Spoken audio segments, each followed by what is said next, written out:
তো বন্ধুরা ইস্ট বেঙ্গল হ্যাঁ বন্ধুরা, ইস্ট বেঙ্গল কিন্তু বর্তমানে সব থেকে বেশি নিউজে আছে এবং ইস্ট বেঙ্গলকে নিয়ে সব থেকে বেশি রিমার্স, সব থেকে বেশি খবর কিন্তু চলাফেরা করছে। তারই মাঝে যেই নিউজটা বেরিয়ে চলে আসছে, হ্যাঁ বন্ধুরা, ইস্ট বেঙ্গল তার লাস্ট ম্যাচটা হারলো কেন, তারপর হ্যাঁ বন্ধুরা আনোয়ার আলীকে নিয়েও কিছু গুরুত্বপূর্ণ আপডেটস দেবো এই ভিডিওতে।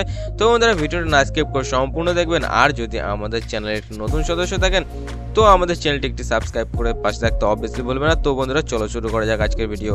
হ্যাঁ বন্ধুরা, ইস্ট বেঙ্গলের কথা বললে কিন্তু ইস্ট বেঙ্গলের লাস্ট ম্যাচ হারার সর্বপ্রথম কারণ কিন্তু ছিল কোচের। হ্যাঁ বন্ধুরা, কোচের ভুল দল নির্বাচন। হ্যাঁ বন্ধুরা, তো বন্ধুরা ইতিমধ্যেই কিন্তু 3টে বিদেশির ওপর প্রচুর পরিমাণে পয়সা খরচা করেছে ইস্ট বেঙ্গল। তারপরেও কিন্তু ইস্ট বেঙ্গলের কোচ কার্লোস স্কোয়াদ্রার দলটা কিন্তু ভালোভাবে চুজ করতে পারছে না, সেই কারণে কিন্তু ইস্ট বেঙ্গলকে বারবার হারের সম্মুখীন হতে হচ্ছে।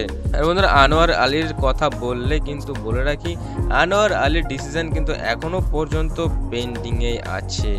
হ্যাঁ বন্ধুরা, আনোয়ার আলী কোন দলে হবে সেটা কিন্তু নিয়ে মোহনবাগান যতটা দাবি করছে ততটা কিন্তু না। আনোয়ার আলী এখনো পর্যন্ত ডিসিশন হয়নি, এখনো পর্যন্ত তার এনওসিটা কিন্তু পেন্ডিংয়ে আছে। সে কোন দলে হবে, ইস্ট বেঙ্গলের না হলে সে কিন্তু মোহনবাগানেরও হবে না, যতটা নিউজ বেরিয়ে চলে আসে। আর ম্যাক্সিমাম চান্স কিন্তু আছে ইস্ট বেঙ্গলের হওয়ারই।